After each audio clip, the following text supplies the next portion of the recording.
The Roman Empire stands as a monumental testament to human achievement. At its zenith, it spanned the vast expanse of the Mediterranean and extended deep into Europe. Beyond its awe-inspiring military feats, Rome is celebrated for its societal advancements, playing host to one of the earliest melting pots of cultures. Their legacy can be seen in enduring landmarks like the magnificent Colosseum. Yet behind this grand civilization were leaders, some exceptional and others less so. Throughout its storied history, Rome saw a myriad of emperors, each with varying degrees of prowess. Today, we'll sift through the annals of time, ranking these leaders in our Roman emperor tier list. Let's find out who truly reigned supreme. Before diving into our emperor tier list, let's address an iconic Roman figure and debunk a common myth surrounding him: Gaius Julius Caesar. Often hailed as a military mastermind, Caesar conquered numerous adversaries, yet he never bore the title of emperor in the traditional sense. Think of him as a precursor to the emperors that followed. He held the designation imperator, granting him the power to issue commands that were to be obeyed without question. But why isn't Caesar typically regarded as an emperor by historians? One reason lies in his inability to establish a lasting authoritative rule. Despite his military campaigns and return to Rome in 46 BCE, Caesar's rising imperial stature caused unease. The vast honors and titles he sought from the Senate made many believe he intended to proclaim himself king, leading to his assassination by over 60 senators in the theater of Pompeii. Fast forward 2 decades, and Octavian, Caesar's adopted son, became the uncontested ruler of the Roman Empire, rightfully earning the title of the first official Roman emperor. And here's a hint for our list. Octavian will make an appearance later on. To sum it up, while Caesar wasn't technically an emperor, he paved the way for the title. So, I'm granting him an honorary place on our tier list. With the Caesar conundrum addressed, let's delve into the tier list, beginning as always from the lowest rank. Starting from the base of our tier list, we find Emperor Caligula. Reigning as emperor for a mere 4 years, Caligula's initial ascent to the throne was celebrated as he was cherished by the masses.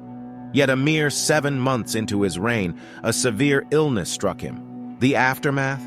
It seemingly morphed the young emperor into a figure of dread, reminiscent of the Mad King from Game of Thrones.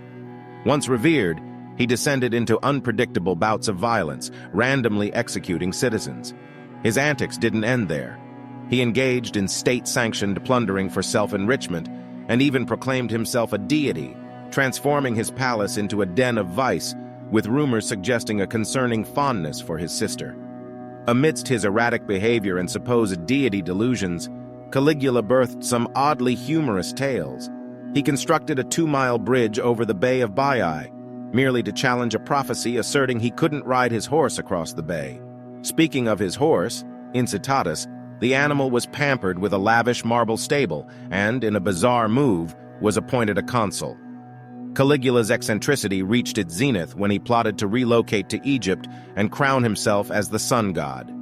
This audacious step proved too much, prompting a coalition of senators and soldiers to conspire against him. In a darkly ironic twist, they assassinated Caligula in an underground theater, mockingly staging it as a ritual sacrifice to satirize his deity delusion. Another emperor landing squarely in the F tier is Caracalla, who ruled for 19 years. Initially co-emperor with his brother, Caracalla's thirst for solo power led him to orchestrate his brother's murder, ensured his supporters were eliminated, and successfully petitioned the Senate to obliterate his brother's memory from historical records. Famously referred to as the common enemy of mankind, Caracalla rarely set foot in Rome. Instead, he often emulated his idol, Alexander the Great, launching ambitious campaigns in parts of Africa and the Middle East. True to his brutal reputation, Caracalla was notorious for his war atrocities. One particularly heinous act transpired in Alexandria. After a satirical play mocking Caracalla's excesses was performed there, the emperor took grave offense. In retaliation, he led his army into the city, executed its notable citizens, and allowed his soldiers to wreak havoc, resulting in the death of approximately 20,000 individuals. This unbridled brutality ultimately paved the way for his demise, as he was murdered by a soldier avenging his brother's death, an order given by Caracalla himself. introducing Emperor Commodus, who ruled for a span of 12 years. Unlike some of his notorious predecessors, Commodus doesn't find himself in the F tier, not because he was particularly virtuous, but because he wasn't inherently malicious. The kindest thing ever noted about Commodus was that, while he wasn't malevolent, his naivety allowed maleficent acquaintances to dominate his reign. He possessed a considerable ego, frequently likening himself to Hercules, the legendary Greek hero. As an ardent fan of the Colosseum battles, he didn't just enjoy watching, he took part. His appearances became laughable as he dramatically defeated animals like ostriches, elephants, and giraffes, as well as human adversaries who wouldn't dare to truly challenge him. Believing himself to be a superstar of his era, he audaciously billed the state a hefty sum for every performance. In an ironic twist of fate, he met his end at the hands of his sparring partner who, persuaded by the emperor's lover, strangled Commodus during a bath. Moving on to the D tier, we spotlight an emperor with a mix of benevolence and tyranny, Emperor Nero. Initially, his rule was marked by tranquility. He garnered appreciation for reducing food costs for the masses and his judicious decisions.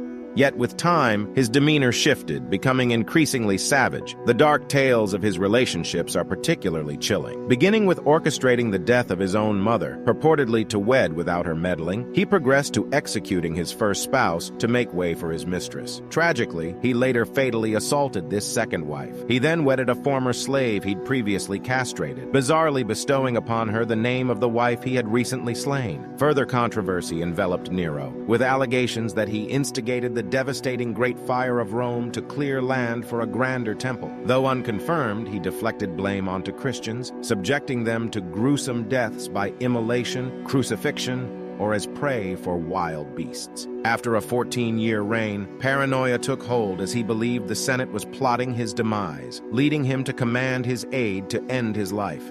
Continuing with our C tier, we introduce the unique emperorial duo, Lucius Verus and Marcus Aurelius. Their joint succession signified the Roman Empire's inaugural co-emperorship, a pattern later echoed throughout the empire's history. Their leadership was marked by a commitment to free speech. For instance, comedic writer Morales openly critiqued them without fearing any backlash, an act that, under other emperors, would have been punishable by death. The initial years of the Verus Aurelius rule were characterized by peace, philosophical engagement, and a clear quest for public admiration. Their calm demeanor was evident during crises, revealing their mutual respect, yet their pacifistic tendencies were perceived as a sign of vulnerability, prompting eastern provinces to revolt. This ignited a series of wars over the following decade. Lucius took the helm of their military campaigns, while Marcus remained in Rome, managing the capital's affairs. Despite the turbulence, the empire thrived, largely due to Marcus's astute leadership. The duo's ranking in the C tier largely stems from the perceived disparity in their governing capacities. Marcus, the elder sibling, was often seen as the more judicious and grounded of the two. This difference in stature cast Lucius in Marcus's shadow, primarily remembered for succumbing to a plague. Introducing the seasoned Emperor Nerva.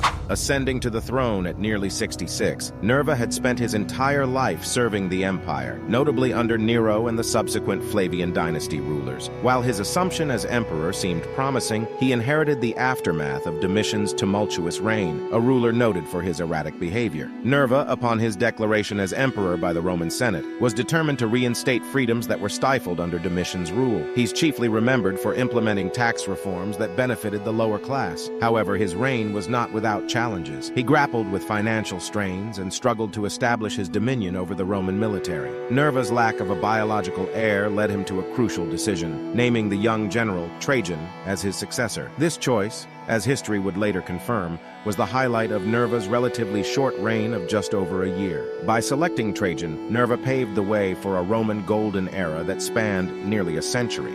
Holding a distinguished spot in the A tier is Emperor Antoninus Pius. The name Pius translates to dutiful in love, a descriptor that truly encapsulates his illustrious rule. A patron of the arts and sciences, Antoninus was responsible for the construction of temples, theaters, and mausoleums, and generously supported teachers of rhetoric and philosophy. His reign stands out as one of Rome's most peaceful eras. Remarkably, there are no documented military campaigns or confrontations associated with his rule. Recognized for his adept administrative skills, Antoninus is celebrated for improving Rome's infrastructure. He championed the cause of ensuring that Roman citizens had free access to drinking water by constructing aqueducts, not just in the capital but throughout the territories. Moreover, his efforts in building bridges and roads are notable. Financially prudent, he left behind a substantial public treasury, amounting to about 2.7 billion sestertii. This act of fiscal responsibility was unprecedented, as it would be ages before another Roman emperor would bequeath such a surplus to his successor. Displaying compassion, Antoninus waived tax collections for cities struck by natural calamities, such as fires in Rome and Narbona, and earthquakes in Rhodes in the province of Asia. After a 23-year tenure marked by stability, absence of wars, and devoid of any notable coups, Antoninus Pius passed away, leaving a legacy of justly governing the Roman Empire. Moving into the elite S tier, we spotlight the creme de la creme of Roman emperors. Claiming the third spot is Emperor Octavian, also revered as Augustus. As you might recall from earlier in the video, Octavian was the adoptive son of Julius Caesar and proudly assumed the mantle as Rome's inaugural emperor. He seamlessly transitioned Rome from the fading Republic era into the dawn of the empire's golden age. His reign initiated the Julio-Claudian dynasty and ushered in the Pax Romana, a period of unprecedented peace across the Roman dominion. Throughout his rule, Octavian championed infrastructural development, spearheading monumental projects like the temples of Apollo and Jupiter, the Senate House, and the renowned Forum of Caesar. His military prowess is evident from his engagements with eminent figures of antiquity. A prominent example includes leading 28 legions by sea to confront Brutus and Cassius, consolidating power in Greece. Octavian's military brilliance continued as he quashed the descent of his own disloyal general Antony and the iconic Queen Cleopatra. With these victories under his belt, Octavian tactically positioned himself to influence the entire Republic. To solidify this, he carefully increased his power, wooing both the Senate and commoners, all while maintaining Rome's cherished republican customs. Despite appearing as though he wasn't seeking absolute power, his actions suggested otherwise. Notably, Octavian, hailed for fostering peace and consistency, met a grim end, rumored to have been poisoned by his own wife. Now, climbing to the penultimate spot on our tier list is Emperor Hadrian. When one delves into the remnants of the mighty Roman Empire, Hadrian's name resonates prominently. From the enduring Hadrian's Wall in England to the architectural marvel of the Pantheon in Rome, credited as one of the most pristine ancient edifices on the planet, Hadrian's influence is palpable. Other monumental works bearing his name include his temple in Ephesus, the Arch in Athens, and his mausoleum in Rome. Hadrian was not just a builder, he was an avid traveler and held a deep appreciation for French culture. His affection for a Bithynian Greek named Antoninus is legendary. When Antoninus met a tragic fate in the Nile's waters, Hadrian went to great lengths to deify him, even dedicating a city, Antonopolis, in his memory. Though he often journeyed with his military and was recognized for his strategic acumen, Hadrian largely engaged in diplomatic and peacekeeping missions. He believed in cultural integration rather than imposing Roman dominance. Still, his reign wasn't without conflict. The Second Jewish War was a significant campaign under his rule, as he quelled a rebellion in Judea, later renamed Syria-Palestina. But the aftermath of this war was subdued, with Hadrian viewing it as a stark deviation from his vision of a harmonious empire. Hadrian's rule concluded in 138 AD, when he departed in his villa at Baiae, aged 62. Having presided over the empire for 2 decades. Many assert that he stands unparalleled as the most influential Roman emperor. Yet in our evaluation, there's still one who surpasses him. Reaching the apex of our tier list, we present the incomparable Emperor Trajan. Distinguished as the first emperor born outside the Italian peninsula, Trajan was universally cherished. The military held him in high regard, appreciating the challenges he endured alongside them. The common citizens admired his benevolent welfare initiatives, and the Senate valued the deference he extended towards them. Trajan was not only a patron of popular diversions, but also took an active role in enhancing them. One of his monumental projects involved the extensive refurbishment of the Circus Maximus, already the most magnificent venue for the much-revered chariot races. His military prowess was evidenced by his conquest of Dacia, present-day Romania, a feat of such significance that it's immortalized on the iconic Trajan's column. Contemporary accounts of Trajan's reign and character